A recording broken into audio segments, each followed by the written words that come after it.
ప్రభు నందు ప్రియులారా, ప్రభు నామమున మీకు వందనములు. ఈరోజు దేవుని యొక్క వాక్య ధ్యానము ఆదికాండము 6వ అధ్యాయము 22వ వచనము. నోవాహు అట్లు చేసెను, దేవుడు అతనికి ఆజ్ఞాపించిన ప్రకారము యావత్తు చేసెను. దేవుడు ఈ మాటలు దీవించి ఆశీర్వదించునుగాక. గమనించండి ప్రియులారా, ఇక్కడ నోవాహు దేవుని మాట ప్రకారము తన కుటుంబాన్ని రక్షించుకున్నాడు. ఓడ ప్రభు అయిన యేసుక్రీస్తుకు సూచనగా ఉంది. క్రీస్తునందు ఉన్నవారికి ఏ శిక్షా విధి లేదని దేవుని గ్రంథము తెలియజేస్తూ ఉన్నది. ఒకరోజు దేవుడు నోవాహుతో మానవజాతి చెడుతనాన్ని గురించి తెలియజేశాడు. పురుషుల వైఖరి, వారి ప్రవర్తన ఆయన హృదయాన్నెంతో గాయపరిచాయి. ఆదికాండము 6వ అధ్యాయము 6వ వచనములో తాను భూమి మీద నరులను చేసినందుకు యెహోవా సంతాపము నుండి తన హృదయంలో నొచ్చుకొనేనని తెలియజేస్తూ ఉన్నాడు. అయితే మనుషులందరినీ నాశనము చేయడానికి తాను వరదను పంపించబోచున్నట్లు తెలియజేశాడు. అంతేకాదు, నోవాహు తన కుటుంబము, తన పశువులు బ్రతికేలా ఒక ఓడను సిద్ధం చేసుకోమని తెలియజేశాడు.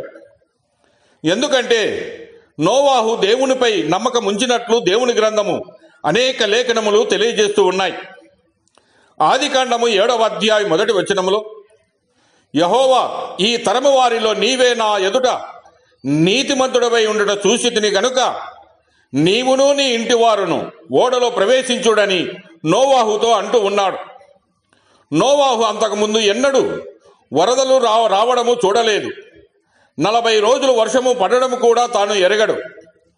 ఆయన దగ్గర ఈ రోజుల్లో మనకు ఉన్నట్లు వాతావరణపు హెచ్చరికలు ఇచ్చే రేడియోలు కానీ టెలివిజన్లు కానీ లేవు. తాను పూర్తిగా ఆధారపడవలసింది దేవుడు చెప్పిన మాట మీదనే. దేవుడు ముందుగానే చెప్పినట్లు వరదలు రానే వచ్చాయి. నోవాహు తన కుటుంబము తప్ప మిగతా ప్రాణులంతా జలసమాధి అయిపోయాయి. నోవాహు రోజులు మరలా రాబోచూ ఉన్నాయి. నేటి దినములలో వరదల కంటే గొప్ప ప్రమాదము రక్షణ ఓడ అయిన క్రీస్తును అంగీకరించకపోవడమే. వారి కొరకు కాచుకొని ఉన్నది అగ్నిగుండము. క్రీస్తు యేసు అను ఓడలోనికి నీ వస్తే నీ కుటుంబము బ్రతుకును. యేసుక్రీస్తు నిన్ను రక్షించుట కొరకు తన రక్తమును కార్చాడు. అంత మాత్రమే కాకుండా తన ప్రాణమును నీ కొరకై ప్రాణమును పెట్టాడు. యేసు రక్తము ప్రతి పాపము నుండి మనలను పవిత్రులుగా చేయును. మన పాపములను మనం ఒప్పుకొనిన ఎడల ఆయన నమ్మదగిన వాడును నీతిమంతుడును గనుక ఆయన మన పాపములను క్షమించి సమస్త దుర్నీతి నుండి మనలను పవిత్రులుగా చేయును. అలాగుననే నోవాహు తన భార్యను, తన 3 కుమారులను, 3 కోడళ్లను కూడా రక్షణలోకి నడిపించుకున్నాడు. మరి ప్రియమైన సహోదరి సహోదరుడా, మరి నీ కుటుంబము రక్షింపబడినదా?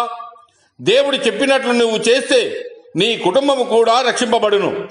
దేవుడు మిమ్మల్ని దీవించి ఆశీర్వదించునుగాక.